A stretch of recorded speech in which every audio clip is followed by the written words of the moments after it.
Ikaw lang. Super ng asawa ko.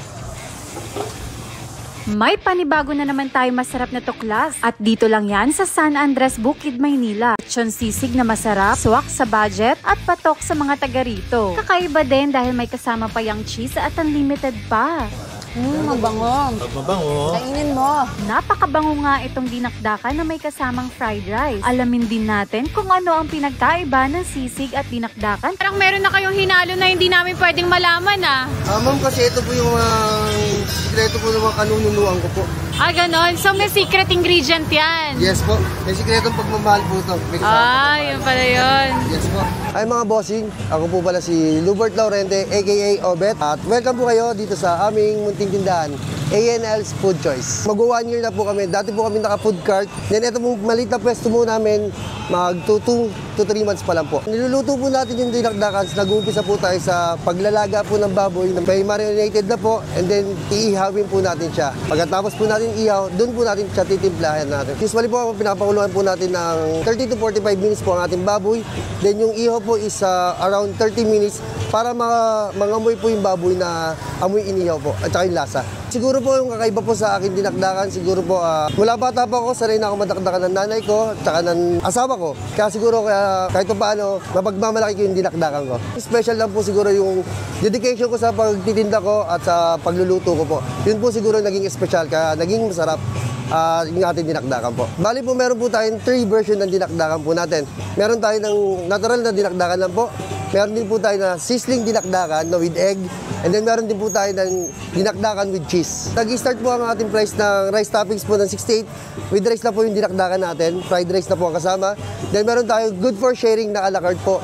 118 pesos lang po siya. Meron din po tayo siniserve na ating mga budget meal para sa mga bata. May ngipin o wala. Meron tayong ham C na 35 pesos. Hot C 40 pesos. Tsaka yung ating bestseller na sisig toppings na with cheese din po. Pwede rin po lagyan. Spam, Hungarian, tsaka yung ating chicken pops po na chicken fillet. Then meron din po tayong lechong kawali, bupalo. Then meron din po tayong chicken cuts po. Lahat po yung kasama nyo is fried rice po. Pagkakaiba ko po nung sisig ko po is pinipirito ko po siya. Then kinikrispy ko po siya, yung parang style bagnet po siya.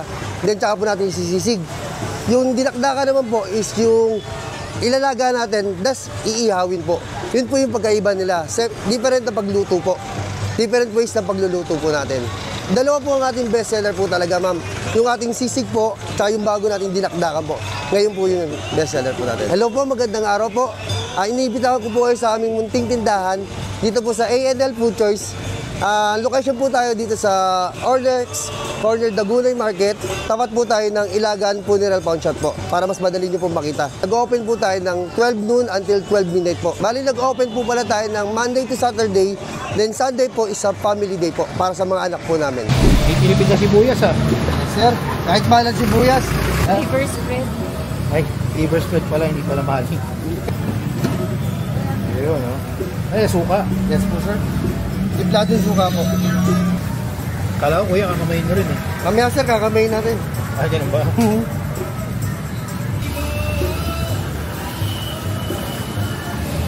Hindi lamas Order ako dito araw-araw. Madalas mong in-order dito? Minsan sisig at saka chicken pops po. Sabi, cheese na cheese yan Oo nga po Yung pagkain po nila masarap. Tulad ng chicken, masarap po. Tsaka yung sisig.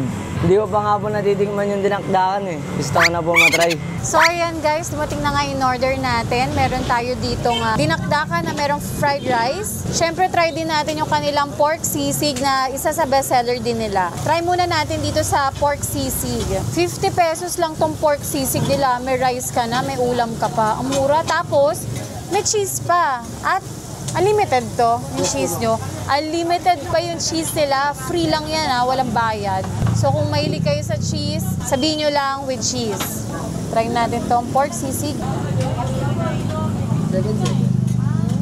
Manamis-namis yung parang mayonnaise nila. Tapos pag mahilig kayo sa manghang, pwede nyo palagyan din ng chili kasi meron din sila. Malambot yung pork.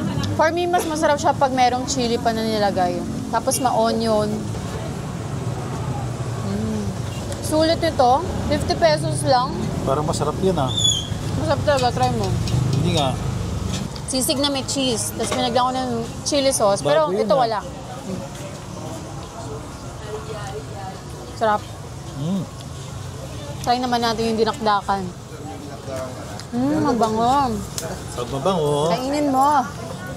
Grabe yan. Ang overload. Magkano tong dinakdakan nyo ulit? 68 pesos may kasama fried rice na po. 68 pesos. May kasama ng fried rice. Tapos grabe, ang dami. mura lang, no? Ang mura. Ang dami niya. Sobrang sulit. Ayan o. O, ikaw muna. Ito na, nakakaya naman. Ikaw na. Sweet ng asawa ko. Sarap. Ganun lang sa may smoky flavor. Eh, inihaw, no? Oo nga. Actually, pag amoy ko pa lang meron na yun. Pero andun din yung lasa. Pagkagat mo, meron talaga malalasahan na smoky flavor. Kasi iniihaw nila to. Tapos ma-onion, parang gusto mo pa ng isa. Oo nga, sarap eh. Ikaw, kung papipiliin ka, sisig o dinakdakan? Depende anong klaseng sisig. Paano yung sisig nila, ganun? So dalawa, mas gusto ko yung dinakdakan. Bakit? Mas original, mas classic. Mas classic, no? Tsaka ano siya, may smoky flavor kasi na parang feeling ko yun yung kaiba.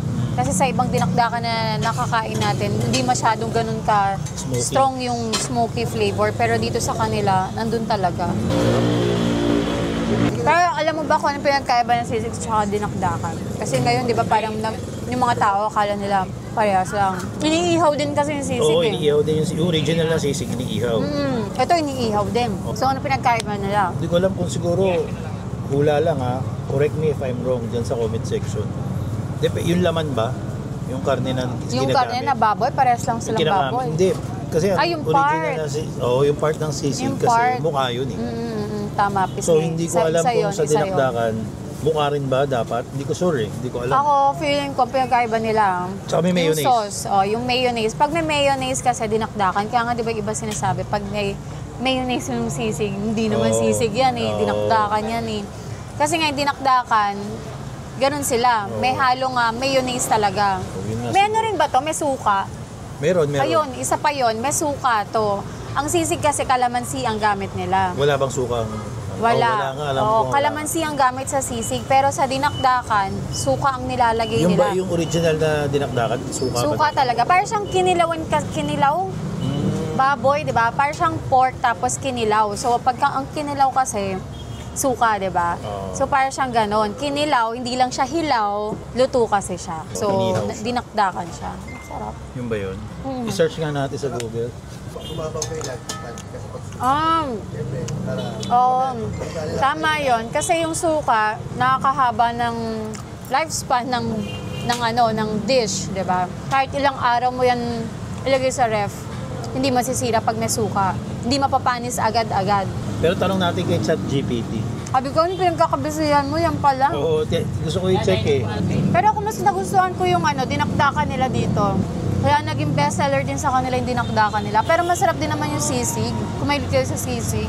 Pag gusto nyo lagyan ng cheese, mayo, or chili, okay din siya. Si-search ko na kay ChatGPT. Anong sabi? Pareha silang pig face. So dinakdakan, grilled pig face parts, ears, cheeks, tongue. So parang Often parehas with brain, lang. with brain, normally with Yung brain. sisig may brain din Oo, kasi. Ang sisig, pinakuluan, then grilled. Same as sisig. Pero dito yata Dinakdakan. grilled lang eh.